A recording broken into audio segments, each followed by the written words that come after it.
Hi friends, ನಮಸ್ತೆ. ನಮ್ಮ ಅಡುಗೆ ನಿಮ್ಮ ರುಚಿಗೆ ಸ್ವಾಗತ. ಯುಗಾದಿ ಹಬ್ಬಕ್ಕೆ ಹೋಳಿಗೆ ಅಥವಾ ಒಬ್ಬಟ್ಟು ಇಲ್ಲ ಅಂದರೆ ಹೇಗೆ ಅಲ್ವಾ? ಇವತ್ತು ಒಂದು ಸೂಪರ್ ಸಾಫ್ಟ್ ಹಾಗೇನೆ ಪರ್ಫೆಕ್ಟ್ ಆಗಿರುವಂತಹ ಹೋಳಿಗೆ ರೆಸಿಪಿಯನ್ನು ತೋರಿಸ್ತಾ ಇದ್ದೀನಿ. ಬನ್ನಿ ಹಾಗಾದರೆ ಇದನ್ನು ಮಾಡೋ ವಿಧಾನ ಹೇಗೆ ಅಂತ ನೋಡೋಣ. ಅದಕ್ಕಿಂತ ಮುಂಚೆ ನೀವಿನ್ನು ನಮ್ಮ ಚಾನಲ್ಗೆ ಸಬ್ಸ್ಕ್ರೈಬ್ ಆಗಲಿಲ್ಲ ಅಂದರೆ ದಯವಿಟ್ಟು ಸಬ್ಸ್ಕ್ರೈಬ್ ಮಾಡ್ಕೊಳ್ಳಿ. ಪಕ್ಕದಲ್ಲಿರೋ ನೋಟಿಫಿಕೇಶನ್ ಬೆಲ್ ಕೂಡ ಕ್ಲಿಕ್ ಮಾಡ್ಕೊಳ್ಳಿ. ಈಗ ಮೊದಲಿಗೆ ಒಂದು ಬೌಲ್ ತಗೊಂಡು ಅದಕ್ಕೆ 1.5 ಕಪ್ನಷ್ಟು ಮೈದಾ ಹಿಟ್ಟು ಹಾಕ್ತಾ ಇದ್ದೀನಿ. ಇದರ ಜೊತೆಗೆ 1 ಚಿಟಿಕೆಯಷ್ಟು ಉಪ್ಪು, 1 ಚಿಟಿಕೆಯಷ್ಟು ಅರಿಶಿನ ಪುಡಿ ಹಾಕಿ ಅದನ್ನು ಚೆನ್ನಾಗಿ ಮಿಕ್ಸ್ ಮಾಡ್ಕೊಳ್ಳಿ. ನಂತರ 1-2 ಸ್ಪೂನ್ನಷ್ಟು ಎಣ್ಣೆ ಹಾಕ್ಕೊಳ್ಳಿ. ಎಣ್ಣೆ ಹಾಕ್ಕೊಂಡು ಕೂಡ ಕೈಯಲ್ಲಿ ಒಂದ್ಸರ್ತಿ ಅದನ್ನು ಚೆನ್ನಾಗಿ ಮಿಕ್ಸ್ ಮಾಡಿಕೊಂಡು ಆಮೇಲೆ ಇದಕ್ಕೆ ಎಷ್ಟು ಬೇಕೋ ಅಷ್ಟು ನೀರು ಹಾಕ್ತಾ ಕಲಸ್ಕೊಳ್ಳಿ. ಹೋಳಿಗೆಗೆ ಹಿಟ್ಟು ಕಲಸುವಾಗ ಚಪಾತಿ ಹಿಟ್ಟಿಗಿಂತ ಮೃದುವಾಗಿರಬೇಕು. ಕಣಕಕ್ಕೆ ಕೇವಲ ಮೈದಾ ಹಿಟ್ಟು ಮಾತ್ರ ಅಲ್ಲ, ಅರ್ಧ ಮೈದಾ ಹಿಟ್ಟು, ಅರ್ಧ ಚಿರೋಟಿ ರವೆ ಹಾಗೇನೂ ಹಾಕ್ಬೋದು, ಅಥವಾ ಗೋಧಿ ಹಿಟ್ಟು ಕೂಡ ಹಾಕಿ ಅದರಿಂದನೂ ಒಬ್ಬಟ್ಟು ಮಾಡ್ಕೋಬಹುದು. ನೋಡಿ, ಈ ರೀತಿ ಮೃದು ಆದಮೇಲೆ ಇದಕ್ಕೆ ಈಗ ಮುಚ್ಚಳ ಮುಚ್ಚಿ ಸುಮಾರು 1 ಗಂಟೆ ನೆನೆ ಇಡ್ತಾ ಇದ್ದೀನಿ. ಅದಕ್ಕಿಂತ ಜಾಸ್ತಿ ಕೂಡ ಇಡಬಹುದು.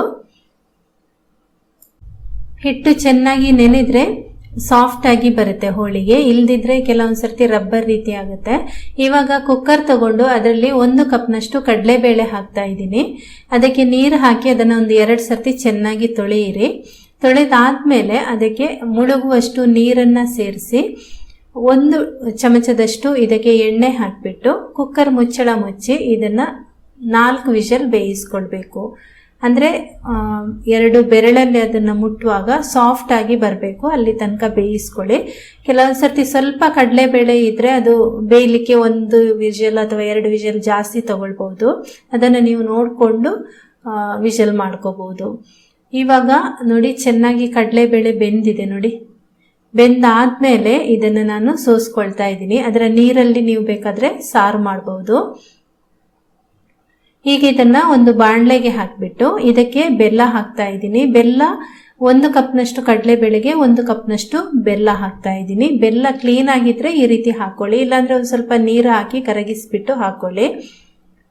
ನಂತರ ಏಲಕ್ಕಿ ಪುಡಿ ಹಾಕಿಬಿಟ್ಟು ಈ ಬೆಲ್ಲವನ್ನು ಇದರಲ್ಲಿ ಕರಗಿಸ್ಬೇಕು. ಈಗ ಬೆಲ್ಲ ಎಲ್ಲ ಕರಗಿದ ಮೇಲೆ ಅದು ಸ್ವಲ್ಪ ನೀರಾಗುತ್ತೆ, ಅಷ್ಟು ನೀರು ಬೇಕಾಗುತ್ತೆ. ರುಬ್ಬುವಾಗ ಕರೆಕ್ಟಾಗಿ ಹದ ಬರುತ್ತೆ. ಹಾಗಾಗಿ ನೋಡಿ, ಇಷ್ಟು ನೀರಾಗಿದೆ. ಇವಾಗ ಇದು ಬೆಲ್ಲದ ನೀರೇ, ಇದಕ್ಕೆ ನೀರೇನು ಹಾಕಿಲ್ಲ. ಇದು ಒಂದು ಸ್ವಲ್ಪ ತಣ್ಣಗಾದ್ಮೇಲೆ, ಅಂದರೆ ಬಿಸಿನೇ ಇರಬೇಕು, ತುಂಬ ಬಿಸಿ ಇರಬಾರ್ದು ಅಷ್ಟೇ. ಸ್ವಲ್ಪ ಬಿಸಿ ಇದ್ದಾಗಲೇ ಮಿಕ್ಸಿ ಜಾರಿಗೆ ಹಾಕಿಬಿಟ್ಟು ಇದನ್ನು ರುಬ್ಕೊಳ್ಳಿ. ತುಂಬ ಚೆನ್ನಾಗಿ ನೈಸಾಗಿ ಬರುತ್ತೆ. ನೋಡಿ, ಸ್ವಲ್ಪನೇ ಹಾಕ್ಕೊಂಡು ರುಬ್ಕೊಳ್ಳಿ. ಒಟ್ಟಿಗೆ ಎಲ್ಲ ಹಾಕಿದರೆ ರುಬ್ಬೋದಕ್ಕೆ ಕಷ್ಟ ಆಗ್ಬೋದು. ಗಟ್ಟಿ ಆದಮೇಲೆ ಅದು ಜಾರ್ ತಿರ್ಗೋದಿಲ್ಲ. ಹಾಗಾಗಿ 2 ಸರ್ತಿ ಇದನ್ನು ನಾನು ರುಬ್ಕೊಂಡಿದ್ದೀನಿ. ನೋಡಿ, ಗಟ್ಟಿಯಾದ ಹೂರಣ ರೆಡಿಯಾಗಿದೆ. ಕಡಲೆಬೇಳೆ ಹೂರಣ ಈ ರೀತಿ ಉಂಡೆಗಳನ್ನು ಮಾಡಿ ಇಟ್ಕೊಳ್ತಾ ಇದ್ದೀನಿ.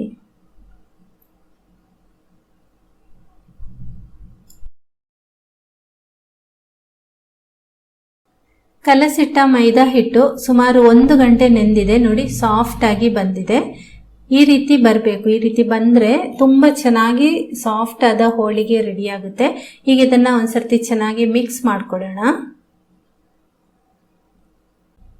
ಹೋಳಿಗೆಗೆ ಕಣಕದ ಉಂಡೆ ಸ್ವಲ್ಪ ಚಿಕ್ಕದಾಗಿರಬೇಕು. ಕಣಕ ಅಂದರೆ ಇದು ಮೈದಾ ಹಿಟ್ಟಿನ ಉಂಡೆ. ಹೂರಣ ಮಾಡಿದೀವಲ್ವಾ, ಕಡಲೆಬೇಳೆ ಉಂಡೆ, ಅದು ಸ್ವಲ್ಪ ಜಾಸ್ತಿ ಇರಬೇಕು. ಆಗ ಹೋಳಿಗೆ ಕರೆಕ್ಟಾಗಿ ಬರುತ್ತೆ. ಸುತ್ತ ಮೈದಾ ಹಿಟ್ಟಿನ ಒಂದು ಲೇಯರ್ ಥರ ಬರುತ್ತಲ್ವ, ಆ ರೀತಿ ಬರೋದಿಲ್ಲ, ಸರಿಯಾಗಿರುತ್ತೆ. ಇವಾಗ ಮೈದಾ ಹಿಟ್ಟನ್ನು ಒಂದು ಉಂಡೆ ತಗೊಂಡು ಈ ರೀತಿ ಸ್ವಲ್ಪ ಅಗಲ ಮಾಡಿ ಅದಕ್ಕೆ ಹೂರಣವನ್ನು ಇಟ್ಟು ಈ ಥರ ಮಾಡ್ಕೊಳ್ಳಿ.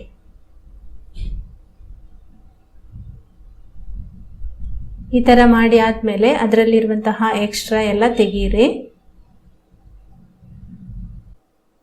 ಈ ಕಣಕ ಹೂರಣದಲ್ಲಿ ಟೈಟ್ ಆಗಿ ಕೂರಬೇಕು. ನೋಡಿ, ಸೈಡಲ್ಲಿ ಸ್ವಲ್ಪ ಲೂಸ್ ಇದ್ರೆ ಅದೇನಾಗುತ್ತೆ, ನಾವು ಲಟ್ಟಿಸಿದಾಗ ಸೈಡಲ್ಲಿ ಹೋಗಿ ಲೇಯರ್ ಥರ ಕೂತ್ಕೊಳ್ಳುತ್ತೆ ಮೈದಾ ಹಿಟ್ಟು. ಆ ರೀತಿ ಆಗಬಾರ್ದು. ನಂತರ ಇದನ್ನು ಕೈಯಲ್ಲೇ ನೀವು ಈ ರೀತಿ ತಟ್ಕೊಳ್ಬೋದು, ಅಥವಾ ಮೇಲೆ ಒಂದು ಪೇಪರ್ ಶೀಟ್ ಇಟ್ಟು ಅಥವಾ ಇದೇ ಥರದ್ದು ಪ್ಲಾಸ್ಟಿಕ್ ಶೀಟ್ ಇಟ್ಟು ಅದನ್ನು ನೀವು ಕೈಯಲ್ಲೇ ಸ್ವಲ್ಪ ದೊಡ್ಡದಾಗಿ ಮಾಡ್ಕೋಬಹುದು. ತುಂಬ ತೆಳುವಾಗಿ ಮಾಡ್ಕೋಬಹುದು. ನಂತರ ತವಾ ಒಲೆ ಮೇಲಿಟ್ಟು ಇದನ್ನು ಕಾಯಿಸ್ತಾ ಇದ್ದೀನಿ. ಕೈಯಲ್ಲೇ ತೆಗೆದು ಹಾಕ್ಬೋದು, ಇಲ್ದಿದ್ರೆ ಈ ಥರ ಶೀಟ್ ಆದರೆ ಅದರಲ್ಲೇ ಹಾಕಿ ನೀವು ಆರಾಮಾಗಿ ತೆಗಿಬಹುದು. ಈ ರೀತಿ ನೋಡಿ, ಈ ಥರ ರೊಟ್ಟಿ ಶೀಟ್ ಇದ್ರೆ ಹೊಸಬ್ರಿಗೆ ಅಂದರೆ ಫಸ್ಟ್ ಟೈಮ್ ಮಾಡುವವರಿಗೆಲ್ಲ ಇದು ತುಂಬ ಈಸಿ ಆಗುತ್ತೆ. ನಂತರ ಮೇಲ್ಗಡೆ ಸ್ವಲ್ಪ ತುಪ್ಪ ಅಥವಾ ಎಣ್ಣೆ ಹಾಕಿಬಿಟ್ಟು ಕಾಯಿಸ್ಕೊಳ್ಳಿ. ಹೋಳಿಗೆಯನ್ನು ಬೇಯಿಸುವಾಗ ಚಪಾತಿ ಥರ ತುಂಬ ಜಾಸ್ತಿ ಹೊತ್ತು ಬೇಯಿಸಬಾರ್ದು, ಯಾಕೆಂದರೆ ಆಲ್ರೆಡಿ ಅದು ಅದರಲ್ಲಿರುವಂತಹ ಹೂರಣ ಬೆಂದಿರುತ್ತೆ, ಮೇಲ್ಗಡೆ ಇರುವಂತಹ ಲೇಯರ್ ಮಾತ್ರ ಬೇಯೋಕ್ಕಿರುತ್ತೆ. ಮತ್ತು ತುಂಬ ಜಾಸ್ತಿ ಬೇಯಿಸಿದರೆ ಗಟ್ಟಿ ಆಗುತ್ತೆ. ಈ ಥರ ನಾವು ಎರಡೂ ಕಡೆ 1-2-3 ಸರ್ತಿ ಬೇಯಿಸಿ ತೆಗೆದ್ರೆ ತುಂಬ ಸಾಫ್ಟಾಗಿ ಬರುತ್ತೆ ಹೋಳಿಗೆ. ನೋಡಿ ಎಷ್ಟು ಕಲರ್ಫುಲ್ ಆಗಿ ತುಂಬ ಚೆನ್ನಾಗಿ ಉಬ್ಬಿ ಬರ್ತಾ ಇದೆ. ತುಂಬ ಅಂದರೆ ತುಂಬ ರುಚಿಯಾಗಿತ್ತು. ನಾವು ಮಾಡಿ ತಿಂದು ಕೂಡ ಆಗಿದೆ, ಇದನ್ನು ತುಂಬ ರುಚಿಯಾಗಿತ್ತು. ಖಂಡಿತ ನೀವು ಇದನ್ನು ಈ ರೀತಿ ಒಂದು ಸರ್ತಿ ಟ್ರೈ ಮಾಡಿ ನೋಡಿ, ಸಾಫ್ಟ್ ಆ್ಯಂಡ್ ಪರ್ಫೆಕ್ಟ್ ಆಗಿ ಬರುತ್ತೆ. ಈಗ ತೋರಿಸಿದ ರೀತಿಯಲ್ಲೇ ಎಲ್ಲ ಹೋಳಿಗೆಗಳನ್ನು ಮಾಡ್ಕೊಳ್ಳಿ. ಹಾಗೇನೆ ಹೋಳಿಗೆ ಬಿಸಿ ಇರುವಾಗಲೇ ತುಪ್ಪ ಹಾಕ್ಕೊಂಡು ತಿನ್ನೋದಕ್ಕೆ ಮರಿಬೇಡಿ, ತುಂಬಾ ಟೇಸ್ಟಿ ಆಗಿರುತ್ತೆ. ಆಯಿತಾ? ಓಕೆ ಫ್ರೆಂಡ್ಸ್, ಖಂಡಿತ ನೀವು ಈ ಹಬ್ಬಕ್ಕೆ ಈ ಒಂದು ಹೋಳಿಗೆ ರೆಸಿಪಿಯನ್ನು ಮಾಡಿಕೊಂಡು ತಿಂದು ನೋಡಿ. ಈ ವಿಡಿಯೋ ನಿಮಗೆ ಇಷ್ಟ ಆಗಿದ್ರೆ ಒಂದು ಲೈಕ್ ಮಾಡಿ, ಶೇರ್ ಮಾಡಿ, ಕಮೆಂಟ್ ಮಾಡಿ. ಹಾಗೆಯೇ ನಮ್ಮ ಚಾನಲ್ಗೆ ನೀವಿನ್ನೂ ಸಬ್ಸ್ಕ್ರೈಬ್ ಆಗಲಿಲ್ಲ ಅಂದರೆ ದಯವಿಟ್ಟು ಸಬ್ಸ್ಕ್ರೈಬ್ ಮಾಡ್ಕೊಳ್ಳಿ. ನೋಟಿಫಿಕೇಷನ್ ಬೆಲ್ ಕೂಡ ಕ್ಲಿಕ್ ಮಾಡ್ಕೊಳ್ಳಿ. Thank you.